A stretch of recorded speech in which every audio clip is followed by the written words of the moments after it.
week I had reacted to a video that Keirsten had made on her TikTok where she was talking about how much of her storyline was real, her relationship with Brady's baby mama, why she did the show, and how she was unhappy with the show because she said they haven't checked up on her and Brady since they filmed, and she acted like they had been going through a lot. And she also kind of tried to blame how she acted on the show on the producers, because she's like, oh no, I was just really reactive and I blew up really quickly because I just wanted to give them what they wanted the first take, so I didn't have to film multiple scenes. So I'm like, okay, maybe that's why she was acting so reactive. Maybe she's not really a hothead. Well, I've had a source that lives in her town who knows her, who's known her for years, who as soon as I made my video, they're like, no, Keirsten is a hothead. Don't believe that. And someone else, a former best friend, posted in a Love After Lockup Facebook group, and they weren't very happy with Keirsten's video, and this is what they had to say.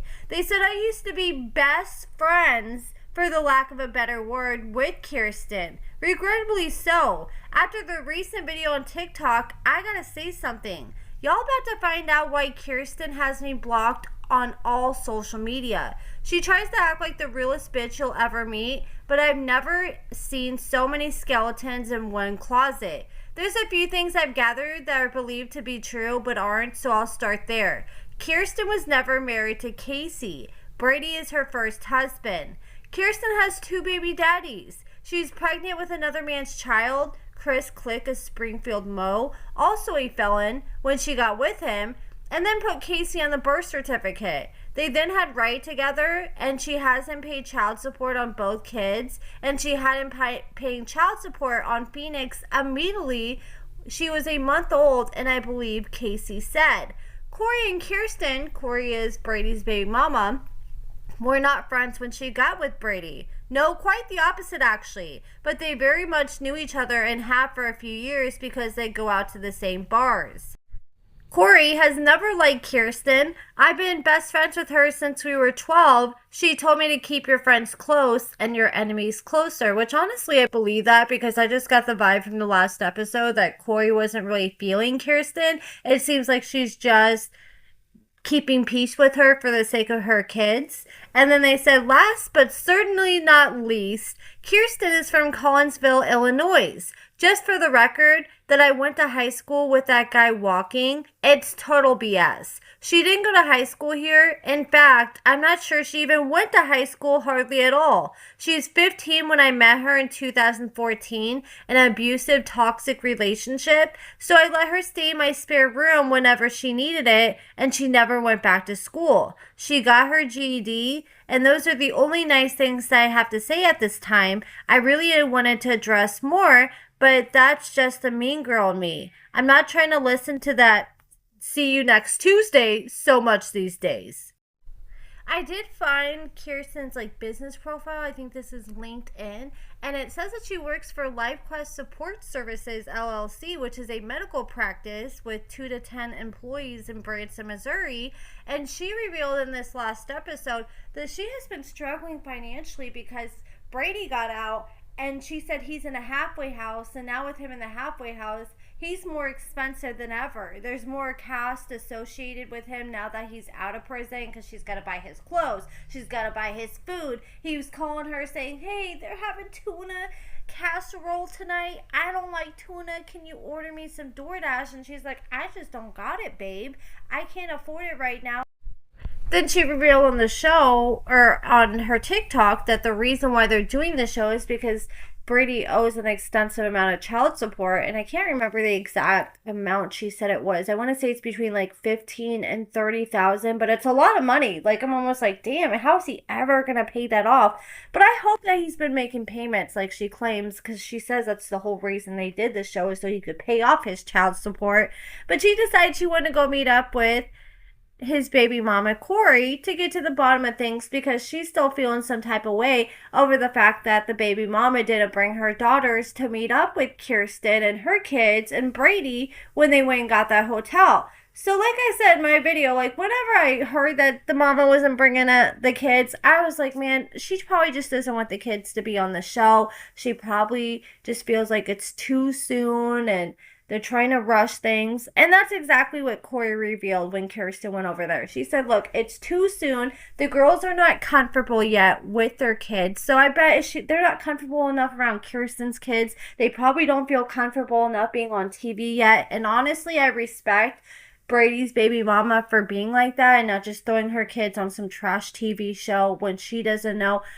And, she kind of knows Keirsten. They hung out at the bars together, and it seems like they've hung out before, but it seems like she still doesn't trust Keirsten 100%. And we've seen how quick Keirsten is to be a hothead whenever she doesn't get her way, whenever she can't have sex with Brady. So I get where the mom's coming from, because how reactive Keirsten is to drive my kids that far and then leave them with somebody that far away. It's like, okay, if you want to see your kids, let's build up to it. You come see your kids where I'm at in their personal comfortable space, and then once they get comfortable outside of that, then we can start venturing out.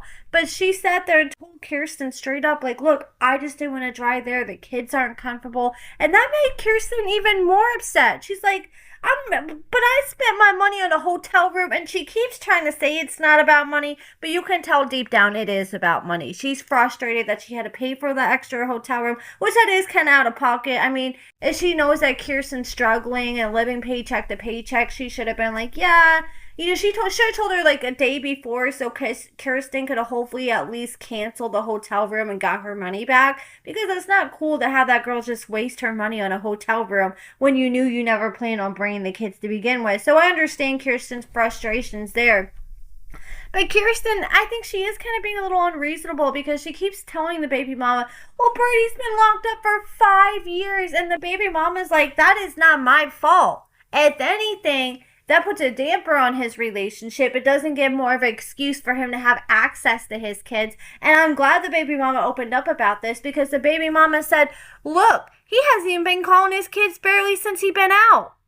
And now I'm starting to side with the baby mama, because after she revealed that tidbit to me, if I was the baby mama, I would kind of feel like, oh no, you're not about to come out of prison and act like you're this amazing dad and use my kids as your storyline, because let's be honest, it seems like Keirsten and Brady don't have much of a storyline outside of the drama with him trying to see his kids. That's all they focused on this season. You're not about to use my kids for a storyline for your trash TV show when you haven't even been calling them since you've been out of prison. No, oh no way. And she told Keirsten straight up, yeah, I feel like you guys shouldn't have got married. He should have focused on his kids more, and you guys should have taken your time with things, because now he's married and all his focus is on that. And I'm just glad that they had that sit-down conversation, because I felt like a lot was exposed that needed to be exposed. And once Keirsten heard that, she really didn't have any excuses. She just got all pissed off, and she just feels like, oh, Brady did all this time. He deserves all this time with his kid. But yeah, you're not going to come out and play dad of the day when you haven't put in the work. I definitely see the baby's mama's frustrations, and Keirsten got so pissed off that the baby mama was like, yeah, I don't really feel comfortable with you being in my house anymore, because she probably knows how much of a hothead Keirsten is, and she knew that shit was about to go left, so she asked Keirsten to get up and get out of her house. So Keirsten walked out the door, slammed the door, and left. And after that, I'd be like, oh yeah, if you can't even get along with me, then how do I expect you to get along with my kids? It seems like Kirsten's a little irrational at times and doesn't really hear out the other party and what they have to say. And I understand her wanting to side with her husband, but yeah, your husband is going to have to start doing everything he can, so there's no excuses or no room for someone to say that he hasn't been making a full effort. But that's it for this video, guys. I am curious if they're going to bring them back for another season of Life After Lockup. But if they do bring them back, I hope that they have more of a focus on their lives outside of his kids. And, I want to see more of their day-to-day relationship and him get out of the halfway house and them live together. But you guys let me know what you think about everything with these two and what that girl, the former best friend, had to say about Keirsten. Let me know in the comments below, and thank you guys so much for watching.